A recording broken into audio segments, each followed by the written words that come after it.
App. So you have known unknowns, unknown unknowns, and unknown knowns. And also you have taboos, errors, and denials. This is applicable to every individual, what one looks at. But more importantly, look at this Dunning-Kruger effect. When incompetent people are too incompetent to realize they are incompetent, this is the biggest problem in the innovation, especially very much applicable to our political system. Malaria is a disease which is very well known, but not so well understood. It has a transmission cycle, and we are looking for scientific evidences for control. Extensive research is being carried out to understand and design interventions.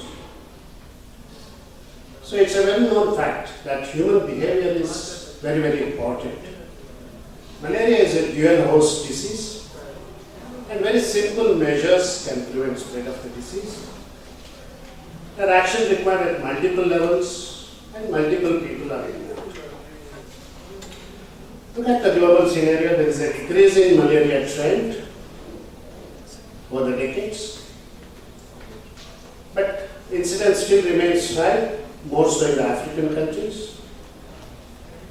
It's also a known fact that world's deadliest animal is a mosquito. It kills more number of people than any other animal. And there is escalating cost of control. So it's still persisting as a public health problem. Decades have passed by with various programs, and we are still fighting mosquito and plasmodium species. It would have been very easy if malaria could have been controlled like this. But it's other way around. So humans are getting killed, more than 4 million deaths taking place every year. We have Anti-Malaria Day on April 25th. We observe. But mosquitoes celebrate every day. Every day is a day for mosquitoes. They enjoy the human blood. Let me take you through the story of this city of Mangalore, which is endemic for malaria from 1995. And in 2003, this crazy guy started a malaria cell. Things went on, but this is how the malaria was getting controlled. There was no data of diagnosis. When did it reach the office? We didn't know. There was no transfer of information. There were no contact numbers, and this is how it used to work till 2014. And this was functioning. We analyzed how the system is functioning. Diagnosis is made. It takes 7 to 10 days, or maybe no report at all to the health authority. And then it goes to field worker. It's a big question. Compilation, action in the field. Data was only in the books. Meetings, don't know. Field worker, what he does, nobody knows. So poor reporting, poor networking, no follow-up action, manual documentation, nil analytics for policy, lack of monitoring of the field work, poor data of disease burden. These were the problems which were seen. So we understand malaria as a disease with a cycle, and time is very crucial and important factor for control measures. Similarly, the human behavior is also an important factor which has not been given due importance. Whether it's parasite elimination, mosquito control, it's a human behavior that's important. We talk about change in community, behavioral change community. But which community has to change? As medical professionals, we always look at larger community, the patient community to change. But what is required is change in healthcare providers for early detection, reporting, complete treatment, and community education. Administrators have to change for planning, strategy, and monitor. Field workers for anti-malarial action in the field, community compliance, evaluation, documentation of action. Patients need to be compliant for the treatment, personal protection, impregnated pregnant, anti-larval measures, so on. So the public health system in city of Mangalore has an administration in the city, and then there are 10 urban health centers, each one having 5 to 7 wards, 1 MPW and 1 SPRAY. So connecting the people to address the principle 1 and 2, that is manage within the time, and also to connect the people. So bring about the change in human behavior. So this is the master strategy, to incorporate all the proven interventions, then can you incorporate in one? And there came that, the malaria software, the master strategy, that's an app. This app connects healthcare providers or healthcare institutions, field workforce, and the administration. It's a triangular model. Healthcare industry, they have to deliver, they have to diagnose and upload, capture and digitization of newly diagnosed malaria cases, real-time data capture at the source as per the national guidelines. There's a portal to enter the data for all diagnostic labs. It's available on the net, mangaloremcs.com. The operational logic is that there's an instantaneous connection between two, that is the diagnosis and the field force. So there's a translation of surveillance or reporting into core action. Then we have MPW field workers who are provided with the tabs with a prefix program. It's a mobile technology and it's drop-down menu, and there is not much typing, so they have to choose from the menu and upload the entire data, take necessary actions. So this transfers the real-time data to the system for analytics for the administrators. So policy and administrators will have to look at, take out the data and then start analyzing. This is a dashboard, back-end dashboard with different types of analysis that could be carried out. So the logic is that you connect people, so there is a translation of surveillance or reporting into core intervention. So it has many features: digitization at source, accurate assessment, data analysis strategies, accountability, supervision of the field force, and there's productivity gains for all the stakeholders, enhanced community compliance, evidences were made available, better logistic management, prevents ineffective expenditure, and then this is an eco-friendly approach. So project timeline, it was decided in July 2014, executive decision was taken to digitize. August 2014, the program development started. August 2015, field trials were started.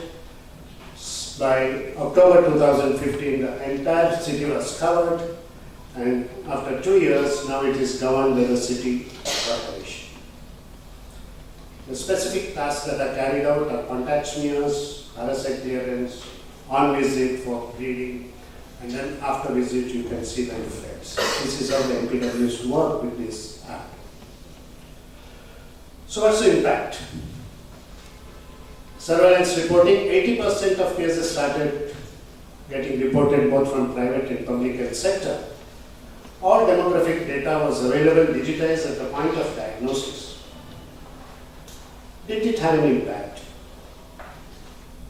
No, just mere reporting of the case, surveillance and reporting had no impact on the case, on the incidences. So unless the reported cases are followed with active surveillance, what we call as active surveillance around passively reported case, if this happens, you can break the cycle. So the MPW had to visit to every house and take all the anti-malarial activities in and around the houses where there is an incidence of malaria. So this came up to about 30% of the cases. This was studied only for about 15 months. So subsequently, the back-end analysis, it says that 93% of the cases were completely treated and complete treatment was documented, 93-94%. Cases without visit were very, very less. There were very good number of contact smears in the first year and then the second year. The antiviral activity was also documented. The house visits, number of house visits had increased.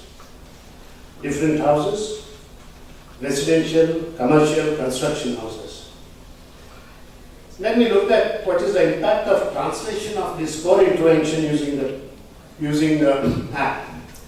The green indicates the well utilized, that means the app is well utilized. And you can see the incidence over 3 years is decreasing. And this is with each urban center, all the wards surrounding the urban center. So whichever urban centers have utilized this app well, those wards have shown a significant decrease in malaria incidences.